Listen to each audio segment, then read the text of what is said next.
Hello' everyone, কি খবৰ আপোনালোকৰ? পিছে আজি আমাৰ স্কুলৰ 10ৰ ফেয়াৰৱেল আছে। সভাখন আৰম্ভ হ'ল এটা আৰম্ভণি গীতেৰে। তাৰ পাছত ছাত্ৰ ছাত্ৰীসকলে নিজৰ ভাষণ দিলে আৰু মই দিলো সিহঁতক কিছুমান গিফ্ট। সিহঁত মোৰ ছাত্ৰ ছাত্ৰীৰ তুলনাত সিহঁত মোৰ ভাইটিৰ নিচিনাই। আজি সিহঁতে বিদায় লৈছে, লগতো ময়ো সিহঁতৰ মাজৰ পৰা আজি আনুষ্ঠানিকভাৱে বিদায় লৈছো। অৰ্থাৎ মোৰো আজি এইখন স্কুলৰ অন্তিমটো দিন।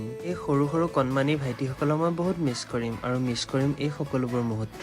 এই ভাইটি ভণ্টি সকলৰ কাৰণে হয়তো আজি এই অনুষ্ঠানটো ইমান ধুনীয়াকৈ সম্পন্ন হ'ব পাৰিলে। চাওকচোন ভণ্টিসকলে কি ধুনীয়াকে নাচিছে।